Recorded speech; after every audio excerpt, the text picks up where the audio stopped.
नमस्कार, मैं हूं रमेश आंडा। आप देख रहे हैं पंजाब केसरी टीवी और समय है ट्राई सिटी अपडेट का।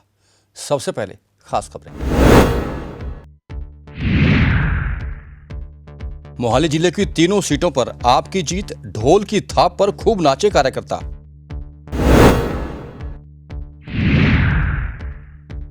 और गुमनाम क्रांतिकारियों से परिचित करवाते नाटक का हुआ मंचन, नम हुई दर्शकों की आंखें।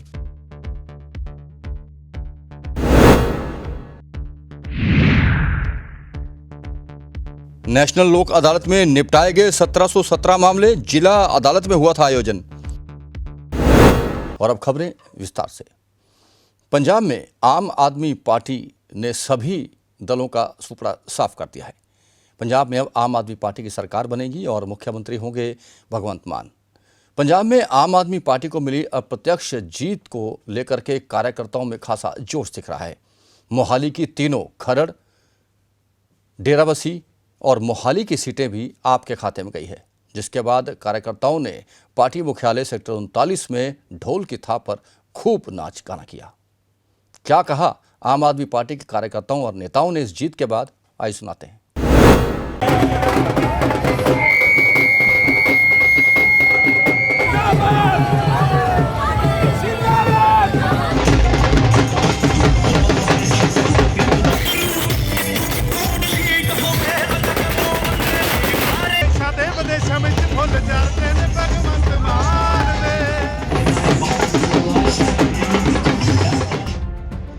पंजाब विधानसभा चुनाव में सभी को चौंकाते हुए आम आदमी पार्टी प्रचंड जीत के साथ आगे बढ़ी है।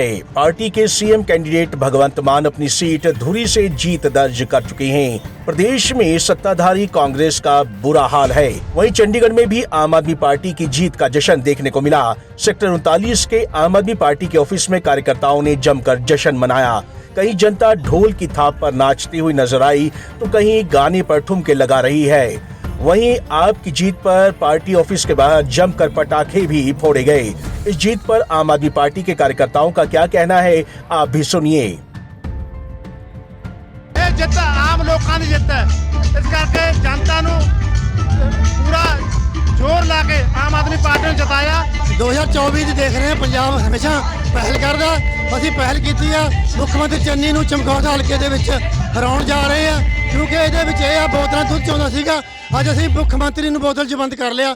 ਜਿਹੜੇ ਕਿ ਲੀਡਰ ਨੇ ਭਗਵੰਤ ਮਾਨ ਤੇ ਅਰਵਿੰਦ ਕੇਜਰੀਵਾਲ ਦੀ ਜਿੱਤ ਹੋਈ ਹੈ, ਸਾਰੇ ਪੰਜਾਬ ਦੀ ਜਿੱਤ ਹੋਈ ਹੈ। ਪੰਜਾਬ ਦੇ ਇੱਕ ਛੋਟੇ ਤੋਂ ਛੋਟੇ ਬੱਚੇ ਤੋਂ ਲੈ ਕੇ ਵੱਡੇ ਤੋਂ ਵੱਡੇ ਇਨਸਾਨ ਦੀ ਅੱਜ ਇੰਨੀ ਵੱਡੀ ਜਿੱਤ ਹੋਈ ਹੈ ਕਿ ਜਿਹੜਾ ਬਾਬਾ ਬੋੜ ਸੀਗਾ ਪ੍ਰਕਾਸ਼ ਸਿੰਘ ਬਾਦਲ, ਉਹਦਾ ਪੁੱਤਰ ਸੁਖਬੀਰ ਸਿੰਘ ਬਾਦਲ, ਸਾਰਿਆਂ ਨੂੰ ਉਹਨਾਂ ਨੇ ਹਰਾ ਦਿੱਤਾ ਹੈ।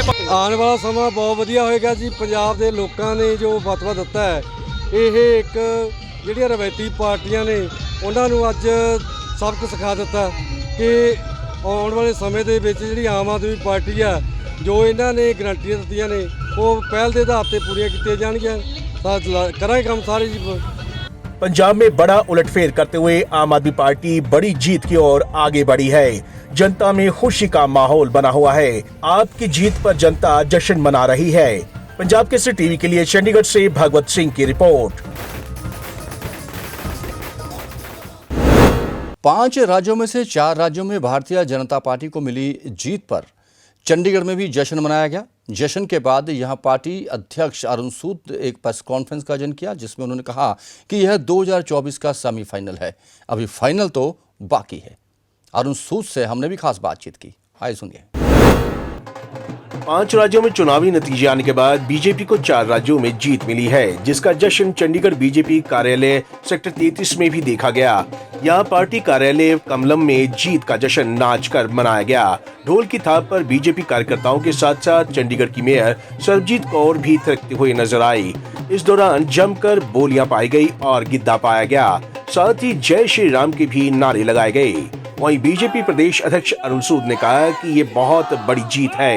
5 राज्यों में से 4 राज्यों में बीजेपी ने बहुत बड़े अंतराल से जीत दर्ज की है, जिसे कहा जा रहा था कि ये 2024 का सेमीफाइनल है, तो वह सेमीफाइनल भाजपा ने अपने नाम कर लिया है।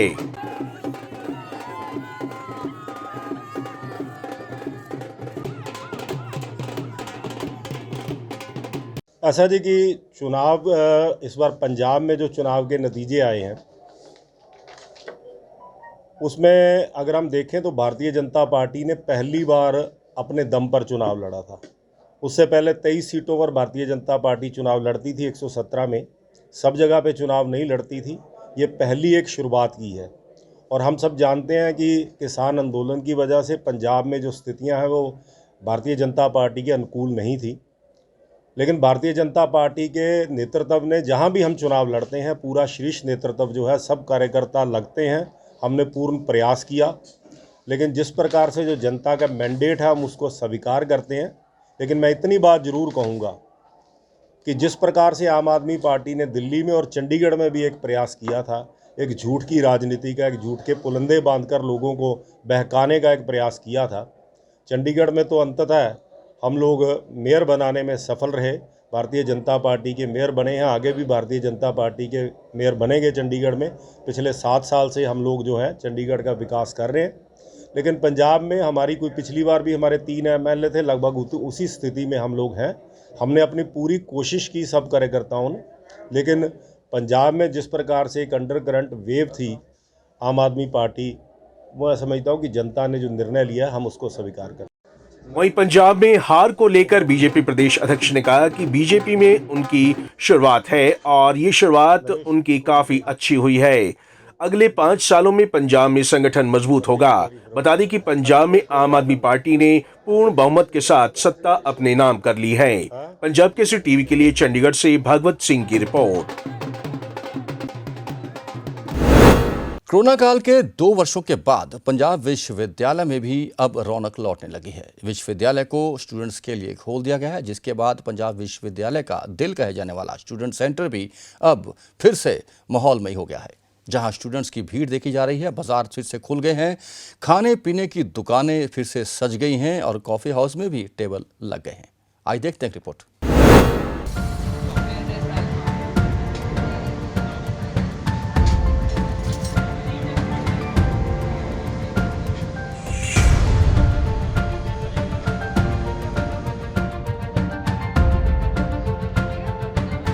कोरोना के कारण सूना पड़ा पंजाब यूनिवर्सिटी का कैंपस एक बार फिर से पूरी तरह से खुल गया है और पंजाब यूनिवर्सिटी कैंपस में एक बार फिर से रौनक देखी जा रही है। यहाँ काफी संख्या में स्टूडेंट्स भी पहुँच रहे हैं और इसी के साथ ही पीयू कैंपस में स्टूडेंट सेंटर में भी रौनक लौट आई है। कोरोना काल में पिछले 2 साल से पीयू कैंपस बंद था। इसी के साथ ही स्टूडेंट सेंटर में दुकानें भी बंद थी, जिसके कारण सबसे ज्यादा आर्थिक नुकसान दुकानदारों को झेलना पड़ रहा था। लेकिन एक बार फिर से उन दुकानदारों के चेहरे पर खुशी लौट आई है। उनका कहना है कि अब वो एक बार फिर से अपने कारोबार को पटरी पर लाएंगे। 30% बच्चे आ गए, अब ठीक हो गया। होली के बाद और बच्चे आ जाएंगे तो और अच्छा हो जाएगा। ऐसा रहे, ऐसी रौनक बनी रहे, बहुत अच्छा है। काम का ठीक चल रहा है, बहुत बढ़िया, अच्छा काम है। वही कोरोना ना आए इस बार। हाँ जी, कोरोना ना आए, कोरोना ना आए, बिल्कुल ना आए। बहुत बढ़िया, बहुत बढ़िया।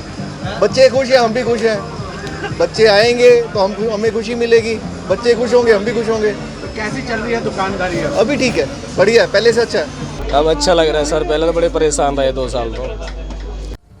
वहीं इस मौके पर हमने स्टूडेंट्स से भी बातचीत की। स्टूडेंट्स का कहना है कि 2 साल बाद पीयू में रौनक देखकर उन्हें काफी अच्छा लग रहा है। पीयू कैंपस खुला हुआ है, इसी के साथ ही नए और पुराने स्टूडेंट्स को एक दूसरे से मिलने का मौका भी मिल रहा है। साथ ही साथ छात्रों ने ये भी कहा कि वो कैंटीन का खाना भी बेहद मिस कर रहे थे और अब ऑफलाइन पढ़ाई के कारण वो अपने सारे कंसेप्ट को क्लियर कर पाएंगे। स्टूडेंट दर्द में था कि घर बैठ के क्या करें, क्योंकि पढ़ना भी है और घर बैठ के पढ़ाई भी नहीं होती है। 100 जिम्मेदारियां हैं। जो एक नींद की जो एक क्या बोलते हैं चक्रव्यूह होता है, उसमें इतना बंधे गए थे हम कि 24 घंटे में से 18 घंटे तो हम सोते ही रहते थे। तो क्या पढ़ें, क्या प्रोडक्टिविटी आएगी। तो स्टूडेंट तो वो दर्द में ही था जो 2 साल बीते हैं। वो दर्द शायद अब कम होगा, क्योंकि जैसे स्टूडेंट्स खुल गई है, लोग सब मिल रहे हैं, इंटरेक्शन कर रहे हैं। तो जितनी भी चीज़ें, जितना भी दर्द छुपा बैठा था, सारा भर के बाहर आ रहा है, हल्के हल्के खत्म हो रहा है। तो अब आशा रहेगी ये कोरोना वायरस जो है वो चला ही जाए, ताकि हम पढ़ लिख सकें। और जो यूथ है, मेन जो एनर्जी है, यूथ का पर्यायवाची शब्द जो एनर्जी है, वो ऐसी बरकरार रहे और हम फिर आगे बहुत बढ़िया बढ़िया काम करें। सर सबसे पहले तो बहुत अच्छा लग रहा है यूनिवर्सिटी, ठीक है सर, सबसे पहले तो बहुत अच्छा लग रहा है यूनिवर्सिटी वापस आकर। और पंजाब यूनिवर्सिटी की तो शान है स्टूसी, और यहाँ पे वापस आके एक तो हम नए स्टूडेंट थे, 1.5 साल से हम कॉलेज आ नहीं पा रहे थे। उसके बाद फिर स्टूसी के बारे में बहुत सुना था कि यहाँ पे मूवीज़ की शूटिंग होती है, और दूसरा यहाँ पे स्टूडेंट्स मिलते, सीनियर्स मिलते, जूनियर्स मिलते, और बाहर के काफ़ी लोग आते हैं, मतलब काफ़ी इंटरेक्शन होती है उनके साथ। कोरोना के कारण 2 साल तक जो कैंपस बंद रहा, अब वहां पर एक बार फिर से खुशियां लौट आई हैं और हर तरफ रौनक ही रौनक देखने को मिल रही है। पंजाब केसरी टीवी के लिए चंडीगढ़ से कुलदीप कुमार की रिपोर्ट। आज विश्व किडनी डे है। विश्व किडनी डे मार्च के महीने में मनाया जाता है, जिसमें लोगों को किडनी की बीमारियों के प्रति जागरूक किया जाता है। हमने भी बातचीत की पीजीआई के नेफ्रोलॉजी डिपार्टमेंट के हेड डॉक्टर कोहली से। डॉक्टर कोहली ने बताया कि भारतवर्ष में 40 लाख लोग डायलिसिस पर हैं, लेकिन इनमें से भी आधे डायलिसिस नहीं करवा पाते क्योंकि उनमें जागरूकता की कमी है। उन्होंने कहा कि यदि लोग जागरूक हो जाएं तो किडनी की बीमारियों से भी जीता जा सकता है। मैं डॉक्टर एच.एस. कोहली, मैं डिपार्टमेंट ऑफ नेफ्रोलॉजी का professor and head at PGIMER Chandigarh. World kidney day मनाया जाता है मार्च में, ताकि एक अवेयरनेस जगाने के लिए कि किडनी की क्या समस्याएं और क्या करना है। इस बारी जो वर्ल्ड किडनी डे का जो थीम है किडनी हेल्थ फॉर ऑल, और उसमें सबसे ज़्यादा ज़रूरी चीज़ जो कही गई है कि जो नॉलेज के गैप्स हैं between the public and those who know, जिनको मालूम है इसके बारे में, उनको ब्रिज करना, ताकि लोग भी इन्वॉल्व हो जाएं इस चीज़ के बारे में।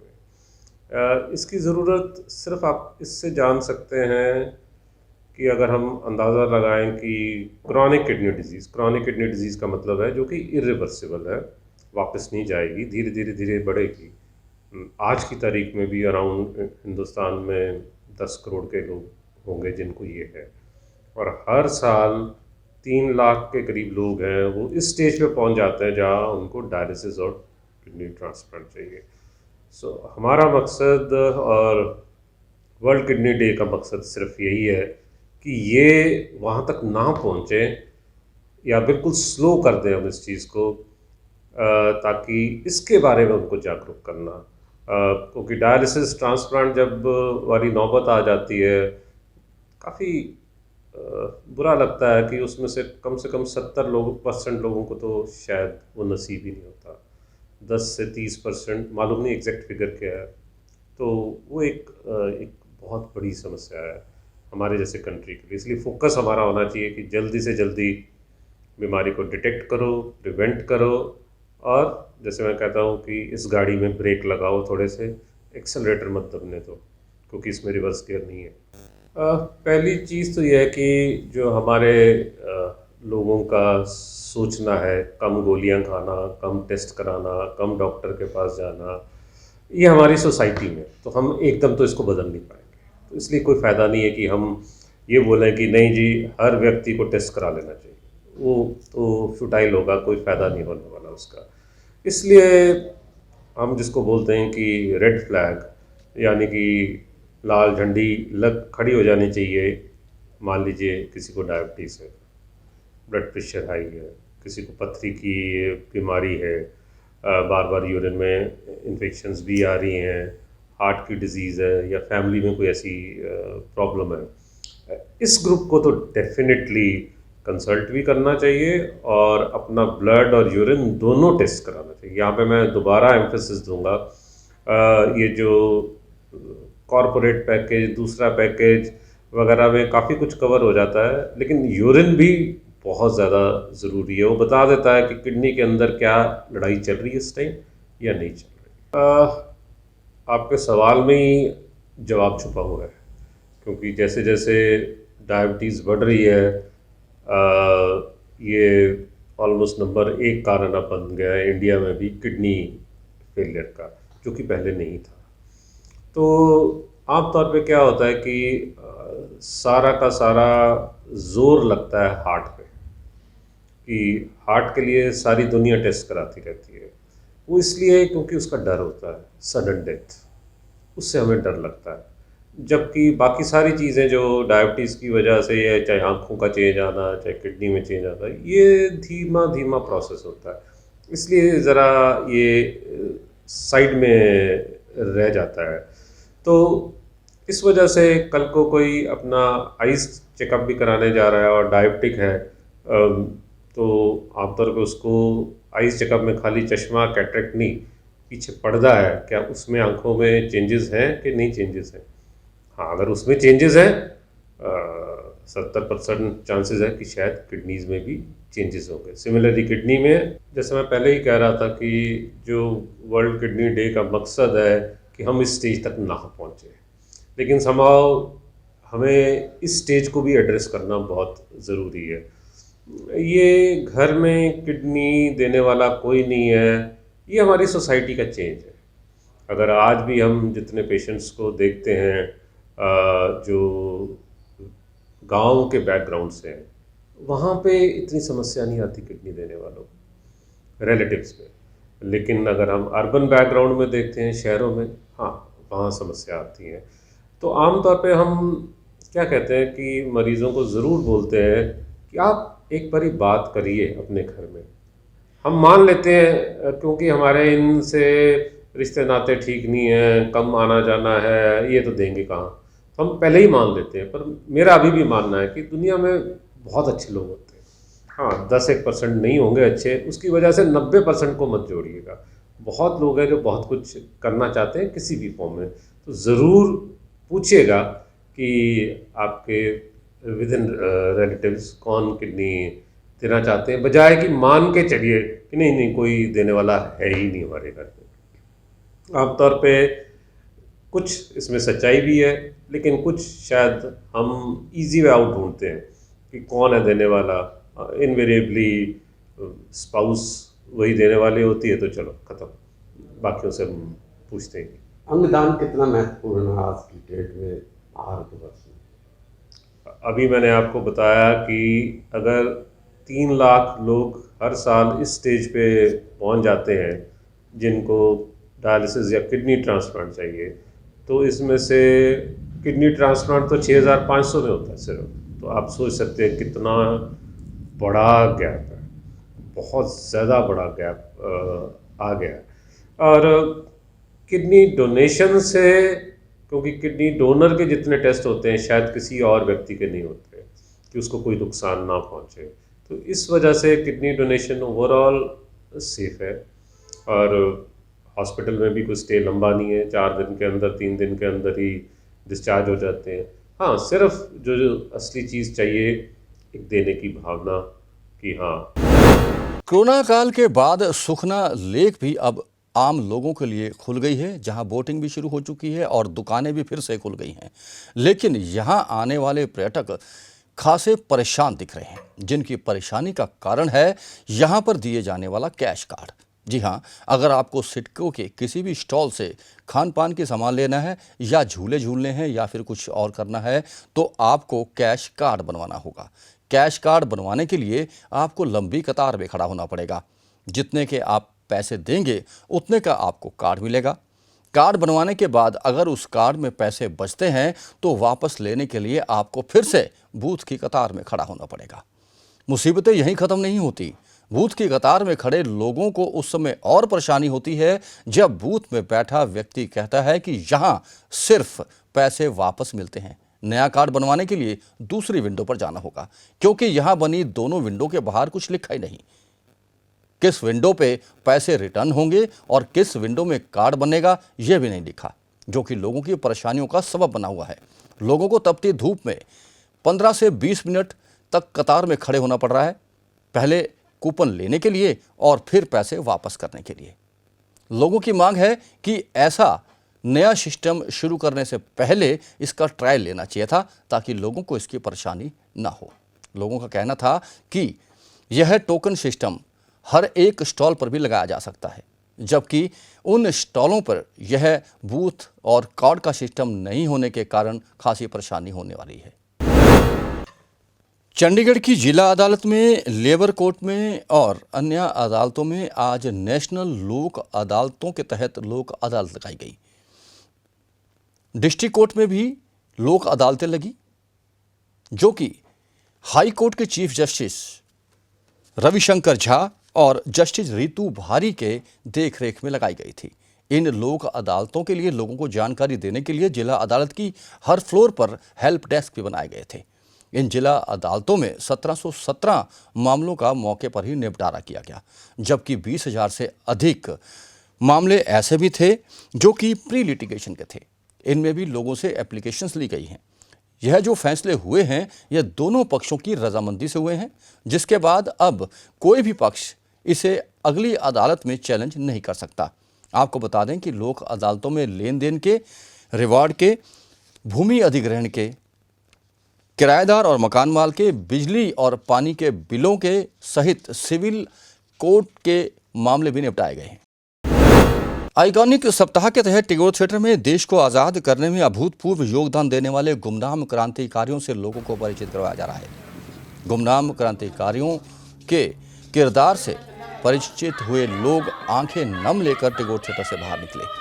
इस नाटक में गुमनाम सितारों में उड़ीसा के बाजी राउत, गुजरात की उषा मेहता, बंगाल के खुदीराम बोस, तमिलनाडु के बेलू चरियार, उत्तर प्रदेश के अफशाक अल्लाह, असम के कनकालता बरुआ को आज़ादी के आंदोलन में योगदान उनका कैसा रहा, यह लोगों को दिखाने का प्रयास किया गया।